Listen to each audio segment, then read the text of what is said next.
What's up guys, DC1983, your gaming tech here, and I'm your host, DarkCloud1983, and this is Handheld Gaming News and Updates. If you haven't subscribed to me yet, go ahead and hit that subscribe button in the top left hand corner, and also leave a like, a dislike, and comments. Definitely like to get your feedbacks on what I talk about here. Gets me hyped to make more videos. I definitely love to hear what you guys think. That's the difference between gamers. We all have a unique mind. And also, if you haven't joined yet, join PLG, which is Pro Life Gamers, which is a video game Facebook chat group. Basically, we talk about everything. We talk about gaming, we talk about anime related, we talk about developers, we talk about stuff that I can't talk about during videos, and we talk about every single thing, real life events and all that stuff. So definitely go ahead and jump down there and click on that and ask to join. It's a private group, so you have to ask to join. Again, don't forget to do that. Now, if you haven't watched Handheld Gaming News, basically what I do is I basically give you a sales figures, what's going on with each console, which is the 3DS and the Vita, and I also go through top selling games, and then I go through my thoughts and ideas of what's going on with the consoles themselves. So let's go ahead and jump into it. As first, I usually start with the 3DS. The 3DS right now is still the #1 selling handheld console in the world right now. Even after Christmas has died down, it's still kind of January, so there's still those late pickups, and it's just still the #1 selling system right now. Right now, as of the 21st of January, it sold 246,000. To get deep down into it, 246,326. And a PS Vita sold basically 16,319 worldwide, and in Japan alone, it's 14,068. That's all it sold so far. Now I know what you guys are gonna say, but let's leave that for the end of the video. Mario Kart 7 is still the #1 selling handheld, #1 selling game right now over anything else in the world right now. This is the #1 selling game as of January 21st, which is Mario Kart 7, selling at 131,000, and Super Mario 3D Land selling at 112,000 units, and that's #1 and #2. Those are the top selling right now. And there still isn't any top 20 games or any top 10 games for the Vita themselves, and I'll go into more conversation about that, so stick to the end of the video. You definitely want to hear what I got to say. So far, the top selling game for the Vita is going in at number 30 of the top 50 games, which is Hot Shot Golf Vita, and that sucks, man. And going back and now continuing on, Resident Evil Revelations has dropped down to $39.99, which is $40. They originally raised the price to $10 more, to being $49.99. Reason why they did that is because it's the first cartridge to use more than just your standard 2 gigs. It was a 4 gig cartridge, and it's a console experience, so Capcom thought that they would go ahead and raise the price on us, which I'm glad they didn't. They dropped it down, so everyone that didn't want to buy it because they were afraid of buying a $50 game for a handheld, well, now you don't. It's $40. Hold on. And what's it called? Next up, Kingdom Hearts Drop Dream Distance. There's a 10th anniversary version of this game, and it's coming directly from Squaresoft or Square Enix, which comes with 2 DS games, which comes with Kingdom Hearts 358/2 Days and Kingdom Hearts Recoded. That's going to be selling at 15,000 yens in Japan, and break that down, that's $193 in US. Now there's another version that comes with that's just the system. There's basically an special edition 3DS that comes with the game itself, not the other 2 games, which is going to be at $274, which is $21,092, 92 yens. There's just really not much going on in the Vita world right now and the 3DS world right now. One thing I will say about the Vita, what's it called? The Tales of Innocence. The game is I think the game is almost coming out, and there's what do you call it? There's a demo on there, and what's it called? They also dropped a certain shopping section on the Vita. I'll send you the link to my friend Kyle's channel. What happens is basically you go on there, you could basically buy your armor, you could buy money, in-game money. You can that's kind of gonna kill guild sellers, which I kind of see that's what they're trying to go for along with all the games. But anyways, they're selling hats, they're selling clothes, they're selling certain gear and armor and all that stuff. So you will never even need to sit there and grind. It's just going through the game. You can spend real money on that stuff. And that's pretty awesome for some people that just can't finish games. Again, leading to casuals that don't want to put 30, 40 hours into games. They just want to run through the shit really quick. This is an easy way for them to go through the game and just buy the best thing without actually, doing the work. But then again, you can collect all that armor in the game itself by putting some hard work into it, and that's where we hardcore gamers come into that. Gravity Rush, Gravity Days is coming out May 29th for us in the US. Right now it's coming out, February 9th in Japan. There's a cool ass commercial that Sony was doing for that Gravity Rush. And it looks pretty awesome. Basically, the trailer is called Don't Play Gravity Rush in Public. And what was going on is basically like when this girl pulled out the Vita itself, it's basically like the world is just losing gravity. It just looks pretty dope, and I kind of like the way they're going. I just wish they would push more and more here in the US. There's still no talks of it. The only thing I've seen so far is a Taco Bell where they're showing like crazy amounts of stuff like that. And then with the Vita again, if a lot of you guys don't want to wait till the 22nd, I was going to do that, but I'm not going to do that anymore. I'm just going to wait for the Wi-Fi version. My wife and I talked it over. We hate AT&T that much that we don't want a 3G version. So I went back to the store and changed back my reservations, got back my money for the difference. Basically, we have two Wi-Fi versions that we're picking up on the 22nd. But for all those guys that don't want to wait, that's just killing themselves to get this right now, Amazon has a bundle for $300 that comes with an 8 gig, and it comes with a voucher for a PSN game, a free PSN Vita game, and it comes with 250 megabytes of free with data service. So basically, for $300, you get a lot of stuff. And then GameStop has for $349 that comes with a 4 gig memory card, little Deviants, and a pouch. And what else did it come with? Just a pouch, basically. You get 4 things for $350. Target has the same deal, and Best Buy has the same deal. The only difference with Target is you get the game, the pouch, the memory card, and you also get a $20 gift card. So you can use that $20 gift card to put to the purchase of a game you want with it. Now, there's not really much that I need to talk about the 3DS. It has a success, and Resident Evil Revelations is coming out on the 7th, along with on the 14th is going to be Tales of Abyss. It's coming out on the 14th. Along with on the 7th, the Circle Pad Pro comes out. There's also a Circle Pad Pro bundle, which is $69.99 at GameStop. But what I want to talk about the Vita. It's kind of horrible and it's kind of bad to see the American journalism and the Western gaming journalists going ham on this thing about that the Vita has failed to success, and they're talking about the Vita is just going to completely die, and Sony should be worried. I've talked about this before, and I just want to talk about it again. The way I feel about it is, and I'm not the first person to say this, I've even talked to my buddy Kyle personally through Skype. I've talked to a few other people, and I've talked to my grandfather, and what the biggest thing that they're saying, I've talked to my aunt too that's out there.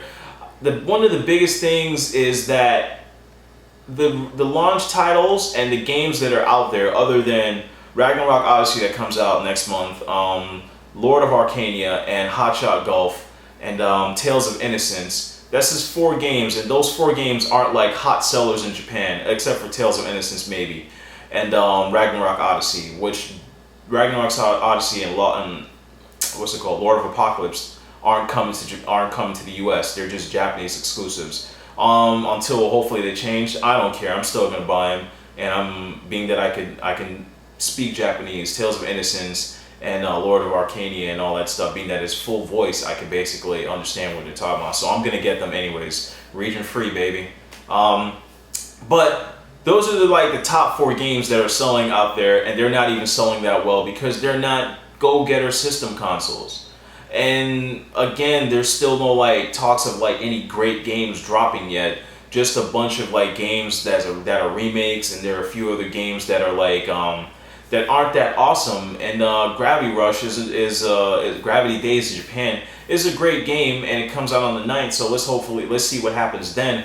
But what I'm getting at is the launch lineup is not Western. It is not Western. And I'm not the first to say this. And there's probably a few people that's going to think the same way I think. But I personally feel that Sony hasn't catered to Japan as often, that much anymore. Because, don't take offense to this, anyone that lives in Japan, they're not a big part of the purchasing market anymore for gaming consoles. They're important, but they're not the biggest percentage. The UK even buy more games than them, and so does the US is the biggest market for gaming consoles and just gaming purchases, period. So for them to basically go off of just that alone, it kind of seems like, you know, like fueling to the fire. I've said this before, like there's always needs of things to being talked about, but sometimes those type of articles put digressed information to, well, I wouldn't say the word digress. It puts bad information on the purchaser themselves or the people that are interested into it. If I keep on making videos saying that the Vita is horrible and I keep on showing like certain close facts, a lot of people are going to feel discouraged. And then at the same time, if that same person is smart and he actually looks at it, no one in Japan is playing Uncharted. No one in Japan is playing those games, Ridge Racer and those other games. Ridge Racers maybe, the other launch lineups. You know what I mean? Like, no one's really buying those games. Those games aren't even really going off the shelf. Shinobi though is not really going off the shelf. Not really, because Tenchu was always mainly for the American audience, and that's the same group that made Tenchu. Shinobi though looks like Tenchu, but it just looks like Tenchu with a newer character. That's all it is to me. With better graphics and better visuals. Now, the US audience is completely different. As more and more I go, the more I've checked out all these sites, the people that want this system are Western audience and the UK audience. Those are the guys that look deep into this system. Now, if you look at the 3DS, you see Monster Hunter, you see Mario Kart, you see Super Mario Land 3D, you see, Gundam, you see, what do you call it? They already have, what's it called? Oh my god, man. Dragon Quest. They already have all those games that the Japanese audience just basically shit themselves for. You know what I'm saying? They even got Monster Hunter 4 coming out. Now, I know the Vita has a Monster Hunter game coming out, which is portable 3rd HD. Now, I don't know, Sony hasn't announced it yet. They haven't talked to Capcom and said anything about them changing it. You know what I'm saying? The Japanese audience isn't buying, Marvel vs. Capcom. They're not buying stuff like that. That type of stuff does not interest them. If you ask anybody that lives in Japan, that stuff does not interest them. It's not the price tag. To be honest with you, and a lot of you are gonna feel a little different. A lot of you are gonna probably feel a little like negative towards me. If you're into gaming, you know that gaming is a very expensive hobby. It is a very expensive hobby. You spend $50 a game. Some of you have collections of maybe like 60 games per console. Look at how much money you spent there, and you're going to tell me that paying $250 for a handheld costs a lot when you buy the 3DS. You bought it first time, you bought it for $250. Then you bought your games for the same price of what Vita games are going to go for. Then you have a memory card. Some of you went out and bought an extra memory card. Some of you went out and bought a case for it. Some of you went out and bought like a battery pack for it. The battery packs don't cost $10. They cost up to $40.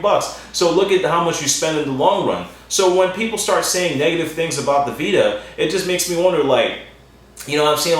Like a lot of people are hypocrites, like, that system's expensive and all this other stuff. $250 is not that expensive, especially for people that go out there and buy new laptops and new video cards as systems go, or buy a new controller because their controller broke, or you know what I mean, like, go buy more games, go buy online game cards, go buy money to download games and all that stuff. All that stuff adds up. So in reality, you spend more than $250 for a handheld console that cost the same when it first came out. Now, anyone that bought the 3DS at $160, that's a completely different story. But at the end, it is still an expensive hobby. There is no cheap gamer. When the Wii came out, it wasn't $150. It wasn't $200. You know what I'm saying? Gaming is an expensive hobby. So when people say stuff like it's gonna fail because it's too expensive, I find that as complete idiot.